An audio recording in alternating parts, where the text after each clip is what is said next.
Assalamualaikum warahmatullahi wabarakatuh. Baiklah, sebelum itu nama saya Nurul Fatin Atika binti Maharodin. Hari ini saya akan membentangkan mengenai statistik dan Islam melalui beberapa persoalan.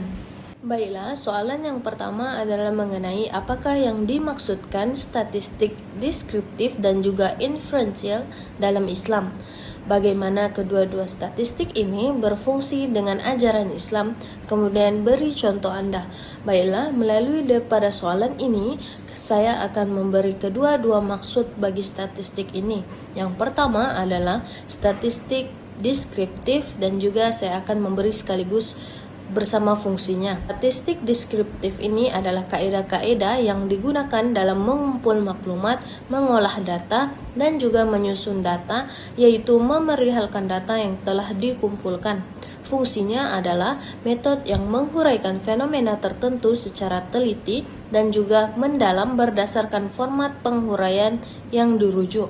Baiklah, kemudian saya akan memberi maksud mengenai statistik inferensial dan juga fungsinya. Statistik inferensial ini adalah suatu teknik analisis data yang digunakan dalam menentukan persamaan di antara hasil yang diperoleh dari suatu sampel dengan hasil yang akan diperoleh pada populasi secara keseluruhan. Kemudian, fungsinya adalah untuk meramalkan dan mengendalikan seluruh populasi berdasarkan data, gejala, dan juga peristiwa yang ada pada proses penelitian. Seterusnya adalah hubung kait di antara statistik deskriptif dengan inferensial bersama dengan contohnya.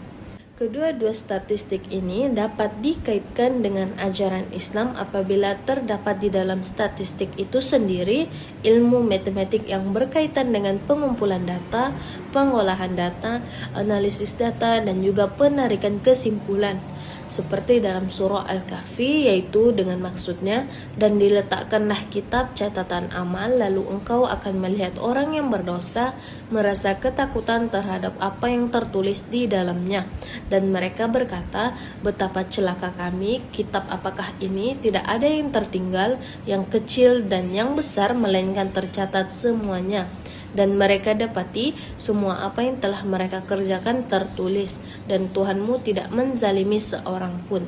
Berdasarkan daripada maksud surah Al-Kahfi di atas, ia menjelaskan bahwa buku catatan amal perbuatan seseorang masa hidupnya di dunia diberikan kepadanya. Bahkan dalam hal ini juga ia berkaitan dengan mencatat dan mengumpul data. Sebagai contohnya, mencatat pahala dan dosa tidak boleh ada sebarang kesilapan, kerana sekira terjadinya sebuah kesilapan maka akan menentukan nasib seseorang itu. Perkara ini hanya dijadikan sebagai contoh semata-mata untuk membuka mata dan juga minda tentang pentingnya pengumpulan data, yaitu statistik dalam Islam. Baiklah, kemudian kita beralih pula kepada soalan yang kedua, yaitu Islam sebagai sebuah agama yang mementingkan penggunaan nombor. Bagaimanakah secara falsafah Islam dan juga nombor itu bekerja sama? Baiklah, yang pertama adalah menurut Al-Quran dan juga Al-Sunnah, perkataan falsafah ini juga dikenali sebagai Al-Hikmah, yaitu oleh mutakallimun, fuqaha, sufiyun dan juga falasifah. Ilmu falsafah ini juga perlu dititik beratkan dalam usaha penyebaran agama Islam, seperti dalam firman Allah, Ad'u ila sabili rabbika bil hikmati wal mau'izatil hasanah wajadilhum billati hiya ahsan inna rabbika huwa a'lamu biman salli an sabili wa huwa a'lamu bil muhtadin. Yaitu maksudnya, serulah manusia kepada jalan Tuhanmu dengan hikmah dan juga pelajaran yang baik, dan bantahlah mereka dengan cara yang baik. Sesungguhnya Tuhanmu dialah yang lebih mengetahui tentang siapa yang tersesat dari jalannya, dan dialah yang lebih mengetahui orang-orang yang mendapat petunjuk. Baiklah, seterusnya adalah ilmu falsafah Islam telah diterima dan juga diamalkan dalam kehidupan Islam. Antara ilmu yang tergolong dalam falsafah ialah ilmu logik, metafizik, matematik, fizik, perbuatan, ekonomi, politik dan juga etika. Falsafah ini boleh didefinisikan sebagai disiplin ilmu dalam mengkaji kewujudan Tuhan, manusia serta alam. Kita sebagai umat Islam hendaklah bijak dalam pemerhatian dan juga penyelidikan untuk mendalami pelbagai ilmu. Kemudian ilmu penomboran dan juga matematik ini merupakan salah satu cabang ilmu yang sangat penting bukan sahaja sejak pada zaman dahulu lagi, bahkan ianya berguna sehingga pada masa kini. Terdapat beberapa tokoh yang terkenal yang berkait rapat dengan dunia penomboran, antaranya adalah Al-Biruni, Al-Khawarizmi, Ali bin Abi Thalib, dan banyak lagi. Tokoh-tokoh inilah yang banyak memberi sumbangan dalam banyak bidang, termasuklah dalam bidang falsafah dan terutamanya dalam aspek penomboran.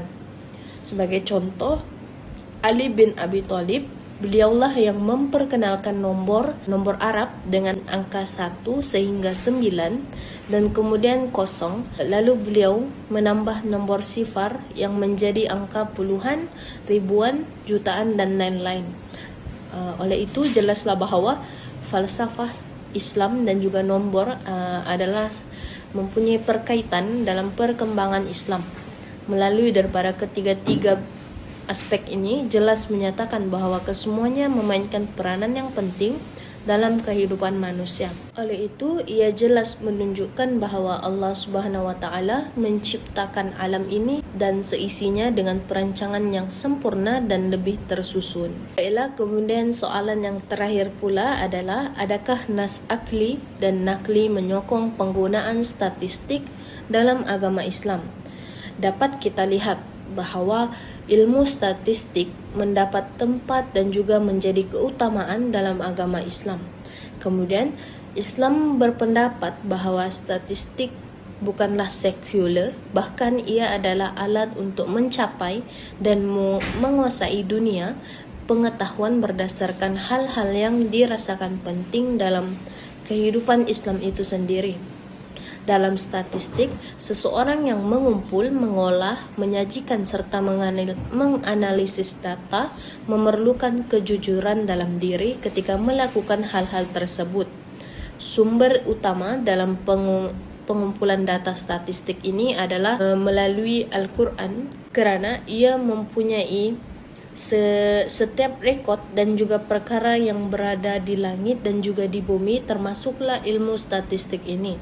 Setiap maklumat berkaitan dengan dunia serta lain dan seisinya terdapat di dalam Al-Quran sebagaimana yang telah dinukilkan dan difirmankan dalam kalam Al-Quran, yaitu laqad ahsanahum wa addahum adda, yaitu maksudnya demi sesungguhnya Allah telah mengira mereka dengan pengetahuannya serta menghitungnya dengan satu persatu. Menurut Ibnu Qasir, ayat 94 daripada surah Maryam ini, ia memberi maksud bahwa Allah Subhanahu wa taala telah menentukan jumlah dan juga bilangan manusia di hari kiamat dengan hitungan yang sangat tepat dan juga teliti.